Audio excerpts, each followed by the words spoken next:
Soyez bénis. Jésus-Christ d'abord. Beaucoup de gens m'ont demandé personnellement ce que je pensais des églises. Et aujourd'hui, je prends la peine de répondre. Ouais, mon opinion sur les églises n'a pas beaucoup d'importance. Parce que je ne suis pas Jésus. Amen. Jésus Goba.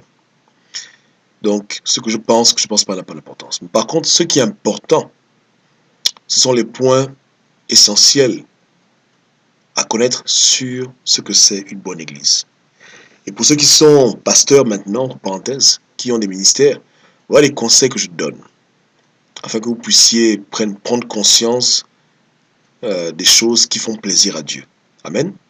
Je ne veux pas être juste là en train de jeter la pierre sur ceux qui ont des églises, mais à cause des abus, à cause de l'idolâtrie des églises, et des gens qui malheureusement rentrent dans les églises et ressortent pire qu'avant, il faut mettre en valeur les points essentiels qui peuvent aider une assemblée, entre parenthèses, à pouvoir prospérer et surtout à être appréciée de Dieu.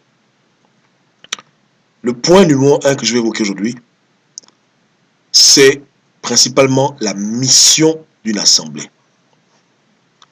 En effet, lorsque 2 ou 3 sont réunis au nom du Seigneur, ce n'est pas pour arranger le bâtiment ou pour acheter un clavier à la chorale ou pour acheter un terrain, etc.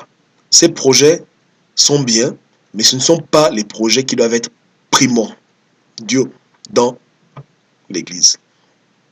La mission principale de toute assemblée, de tout groupe d'hommes qui se mettent ensemble au nom du Seigneur est de sauver des âmes. Donc, si dans ton Église, tu te rends compte que dans une année de 365 jours, le pasteur et les membres de l'Église ne parlent que de la sainte doctrine, baptême, dîme, etc., et il n'y a aucun serment qui porte à la conversion des âmes, c'est qu'il y a un très gros problème. Parce que tu remarqueras que dans les Écritures saintes, Jésus n'a jamais envoyé quiconque enseigner la sainte doctrine. Jamais. Même les apôtres, on ne retrouve aucun passage où Jésus a dit, écoutez, allez enseigner aux gens. Non.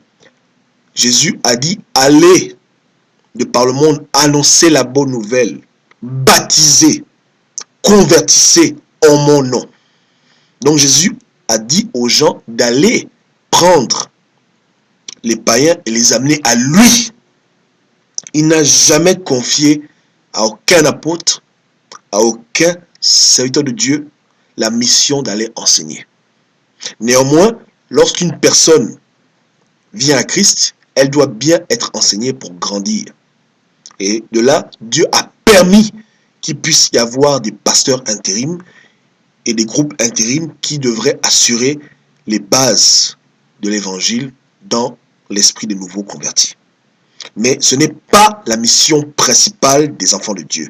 Notre mission principale sur cette terre, c'est d'œuvrer pour que ceux qui ne connaissent pas le Christ puissent le connaître et puissent venir à lui.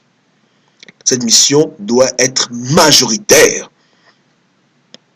C'est-à-dire que si dans une année de 12 mois, tu prends 9-10 mois pour évangéliser, c'est une très bonne chose. C'est ce que Dieu veut faire. Dieu veut que les enfants prodiges reviennent à la maison.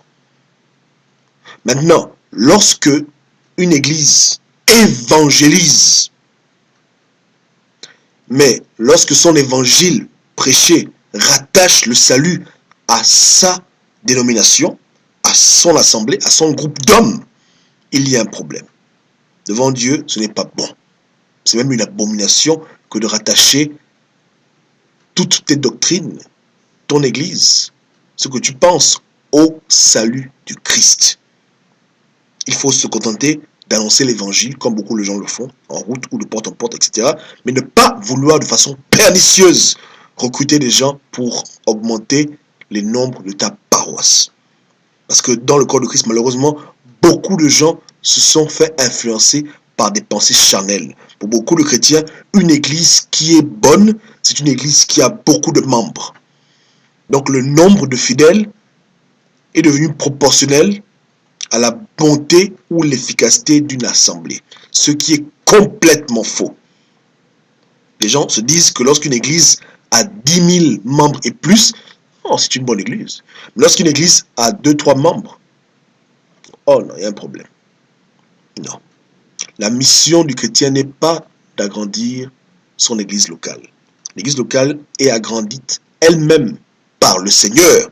Les Écritures disent que Dieu lui-même augmentait le nombre de fidèles dans les assemblées locales. Ce n'est pas ton travail à toi d'aller recruter pour que les gens deviennent membres de ton assemblée.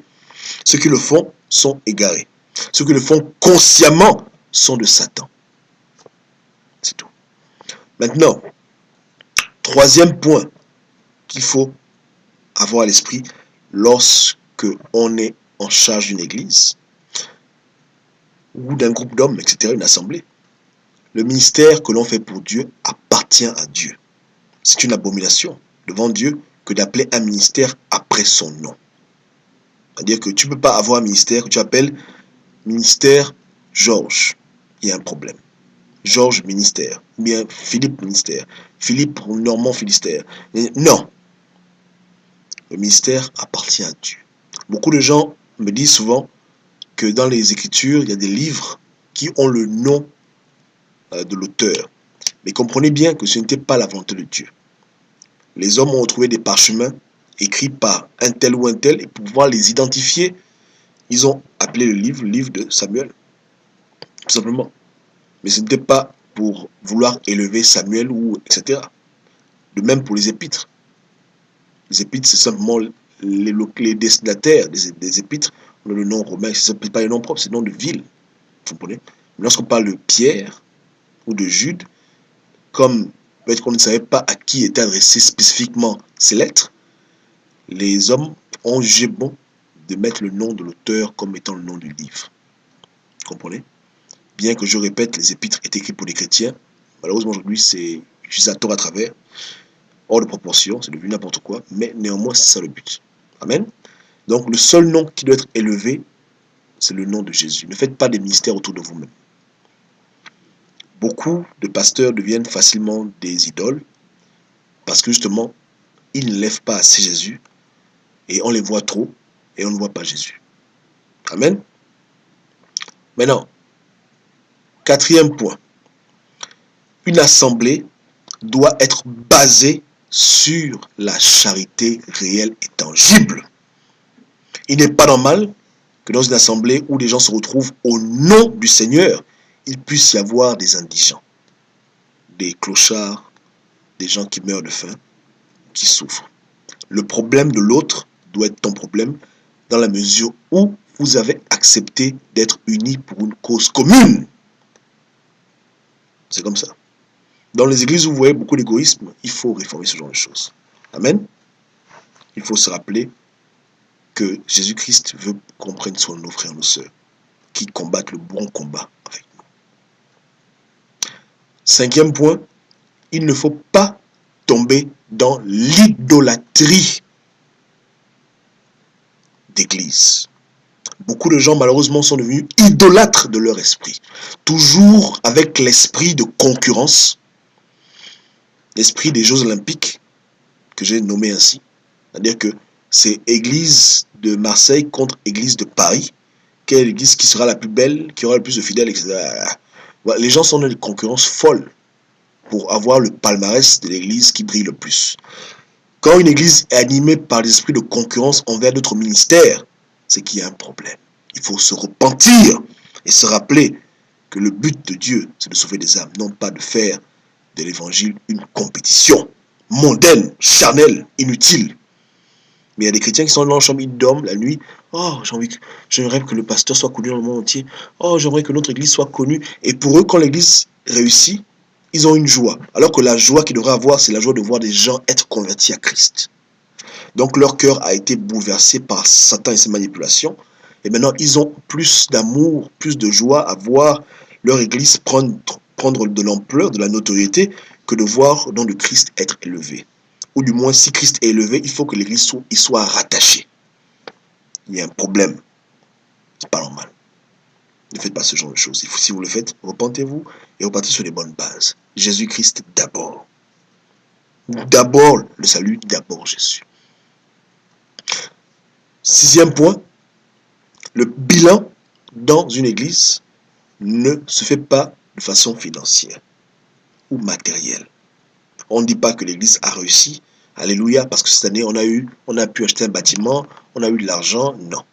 Le bilan d'une église se fait à l'unité.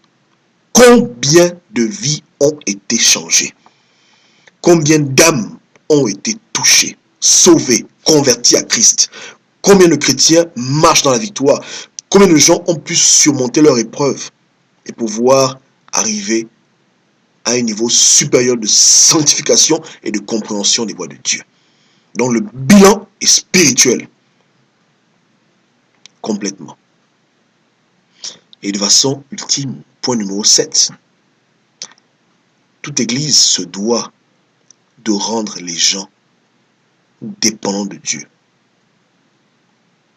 Les églises sont des lieux intérims, il faut se rappeler de ça. Des endroits intérims, comme quand on va à l'école pour apprendre à lire et écrire. Temporaire, pour un petit temps. Mais de façon ultime, toute église doit montrer aux gens le chemin de la marche personnelle avec Jésus. Une église qui essaye d'usurper consciemment ou inconsciemment la place de Jésus-Christ dans la vie des hommes aura des problèmes avec Dieu. Amen. Donc, n'oubliez pas que c'est temporaire. À la fin, c'est vous et Dieu, Dieu et vous. Amen. Que Dieu vous bénisse abondamment.